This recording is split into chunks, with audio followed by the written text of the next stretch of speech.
Good evening दोस्तों।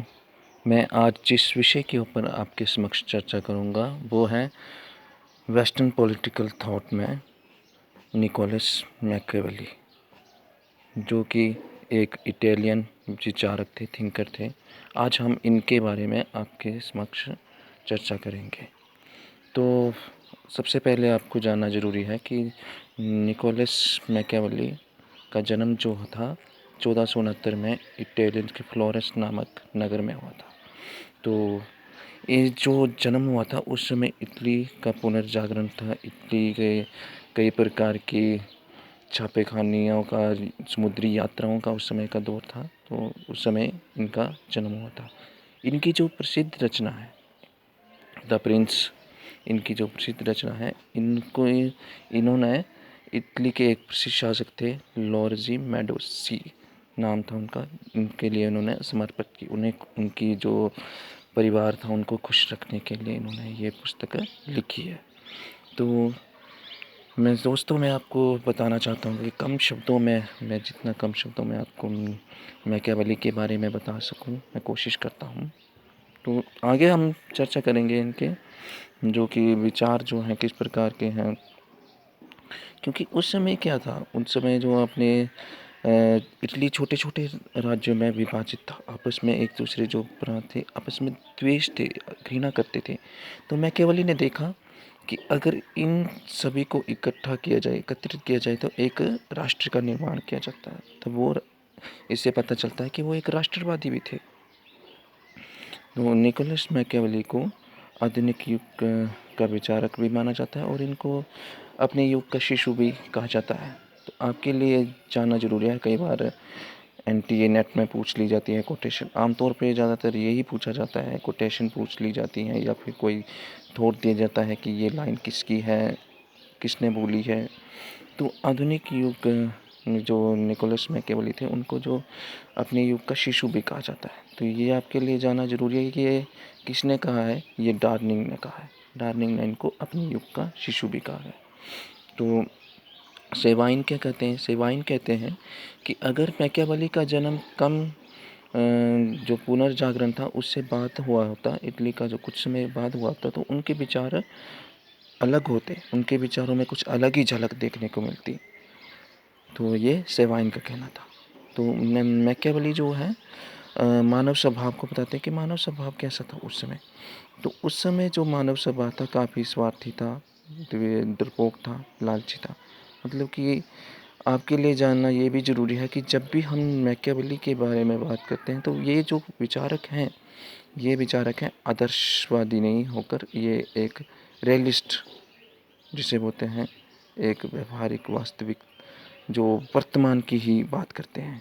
हम idealist विचार को सुनते हैं जैसे आदर्शवादी, वो आदर्श पे बात करते हैं कि ऐसा होना चाहिए। ये लंबी सोच नहीं रखती, लंबी बात नहीं करते, ये छोटी रखते हैं। कहने का भाव ये है कि मतलब कि एक सुकिरण रखते हैं कि वर्तमान तक सीमित, कि आज क्या होना चाहिए, मनुष्य क्या है, इसको मतलब कि ये कैसा होना चाहिए, मतलब कि वर्तमान की बात करते हैं, ना कि ये एक आदर्श आइडिया के ऊपर नहीं चलते ये। तो फर्स्ट विचारक थे ये रियलिस्ट मैकियावेली। ये भी आपको एनटीए नेट में पूछ लिया जाता है कि फर्स्ट विचारक कौन थे इटली के। तो ये थे मैकियावेली जो कि रियलिस्ट थिंकर थे। आगे हम चर्चा कर रहे थे जो मानव स्वभाव, मानव स्वभाव कैसा होना चाहिए, तो इसके बारे में चर्चा करते हैं कि डरपोक था, स्वार्थी था, सिर्फ अपनी इच्छाओं के लिए, जब तक उनको लगता था कि अपनी इच्छा पूर्ण हो रही है तब तो वो उसको सही मानता था, दूसरों की परवाह न करके। और ज़्यादातर ये फोकस करते थे कि इसके लिए देता था संपत्ति के, अपने संसाधनों के लिए, अपनी ज़रूरतों को पूरा करने के लिए वे दूसरों को दरकिनार कर सकता, दूसरों के हितों की कोई परवाह नहीं कर सकता रखता था। तो ऐसे बारे में ये बताता है मैकियावेली बताते हैं कि मनुष्य का उस समय ऐसे विचार थे, उनके ऐसा स्वभाव था। तो आगे हम बताते हैं कि राजा द प्रिंस में क्या कहा गया कि प्रिंस जो एक पुस्तक है जो शासक के बारे में बताया गया है, मैंने पहले बताया था। तो इसमें उन्होंने शासन कला का वर्णन किया, राजा को क्या करना चाहिए। राजा को अपनी इन जो स्वार्थी लोग हैं इन पर नियंत्रण रखने के लिए प्रेम और भय दोनों का ही प्रयोग करना चाहिए। कि उनको प्रेम और भय का ज़्यादातर, प्रेम कम हो चलेगा, ठीक है, कोई बात नहीं, लेकिन उनके लिए भय होना ज़रूरी है। तो ये बताते हैं मैकियावेली। तो ये आगे बताते हैं कि राजा को शासन कैसे चलाना चाहिए, जनता को कैसे नियंत्रण में रखना चाहिए। तो अगर कोई आपका शत्रु है तो वो बोलते हैं कि अगर कोई आपका शत्रु हो उसको एक ही क्षण में ख़त्म कर दो। अगर उसको आपने ज़िंदा छोड़ दिया या फिर उसको माफ़ कर दिया तो वो बदले की भावना रखेगा। अगर बदले की भावना हो गई किसी के मन में, बहुत अच्छी बात है, अगर किसी के मन में बदले की भावना होती तो वो मतलब कि अधिक शक्तिशाली हो जाता है, क्योंकि उसमें बदले की भावना होती है। तो वो बोलता है कि अपने शत्रुओं को एकदम ही ख़त्म कर देना चाहिए। अगर आगे ये बोलते हैं कि राजा को एक शेर की तरह बहादुर और लालची की लोमड़ी की तरह एक चतुर बोलते हैं जिसे, सॉरी लालची बोल दिया मैंने, लोमड़ी की तरह चतुर होना ज़रूरी है। ये दोनों गुण पाए जाने चाहिए। और आगे ये बोलते हैं कि राजा को अपनी जनता की जो होती है उनकी जो संपत्ति और उनकी महिलाओं पर आक्रमण नहीं करना चाहिए। उनको आगे बोलते हैं कि राजा को अपनी जनता को खुश रखने के लिए थोड़ा थोड़ा करना चाहिए, कार्य करना चाहिए।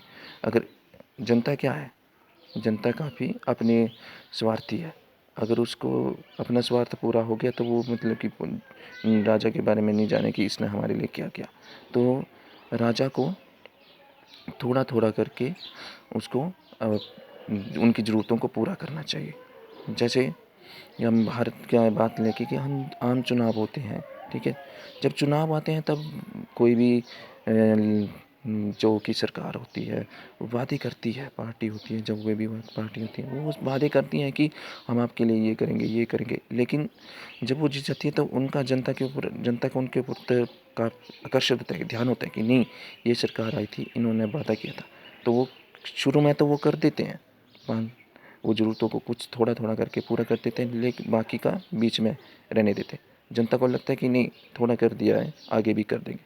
लेकिन जब 5 साल ख़त्म होने का होते हैं फिर वो जो बचा हुआ कार्य था उनको फिर वो कर देते हैं, क्योंकि आगे जो वोट जो लेने होते हैं। तो इसी प्रकार मैकियावेली यही करता है कि थोड़ा थोड़ा, क्योंकि जनता को लगे कि राजा उनके लिए कर रहा है कुछ। तो आगे हम बताते हैं कि इनका जो शासन कला के होते हैं, जो सैनिक जो इनकी जो सैनिक सेवा का मनोरथ रहते हैं, जो सैनिक जो होते हैं उनको क्या करते हैं, ये जो भाड़े के जो सैनिक होते हैं इनके जो समर्थक में नहीं होते। ये बोलते हैं कि भाड़े के सैनिक नहीं चाहिए, हमें वो नागरिक सेवा चाहिए, अपनी जो उसको जो अधिक महत्व देते हैं। मैकियावेली राष्ट्र के अधिक प्रचारक थे, क्योंकि उस समय इटली छोटे छोटे, मैंने पहले भी बताया आपको, उस समय इटली जो था काफ़ी छोटे छोटे प्रांतों में डिवाइड था। तो उनको मतलब कि एकत्रित करके वो एक इटली का निर्माण करते थे, राष्ट्र का निर्माण, शक्ति का निर्माण करना चाहते थे। इसलिए वो राष्ट्रवादी काफ़ी अधिक महत्व देते और राष्ट्रवादी भी थे। तो इनकी जो रचनाएं हैं वो कौन कौन सी हैं, वो है द प्रिंस, इनकी जो प्रमुख रचना, जिसमें इन्होंने शासन कला का वर्णन किया गया है कि किस प्रकार के शासन होने चाहिए। और इनकी जो दूसरी है द डिस्कोर्सेस, इसमें क्या है, इसमें इन्होंने अपने जो विचार दिए हैं वो किसके ऊपर दिए हैं, वो दिए हैं इन्होंने एक लोकतंत्र और स्वतंत्रता के ऊपर। लोकतंत्र के भी काफ़ी अधिक महत्व देते थे, काफ़ी अधिक बढ़ावा देते थे। तो तीसरी जो इनकी जो रचना है the art of the war, इसमें इतना नागरिक सेवा को अधिक समर्थन करते हैं कि नागरिक सेना होनी चाहिए, भाड़े की सेना को नहीं होनी चाहिए, भाड़े की सेना का विरोध करते हैं ये। चौथी इनकी आती है द हिस्ट्री ऑफ फ्लोरेंस, इनकी जो 4 प्रमुख रचना है। और ये उस समय जो पोप का जो राज्य था उनका वो विरोध करते हैं, कि वो बोलते हैं कि पोप का अधिक विरोध करते हैं। पोप का उस समय बिल्कुल जो प्रभाव था बिल्कुल ख़त्म हो गया था, एक फ्रांसीसी राज्य की स्थापना हुई थी। तो आई होप आपको समझ में आया होगा। तो कैसी लगी वीडियो शेयर कीजिए, अपना कमेंट बताना मुझे। धन्यवाद।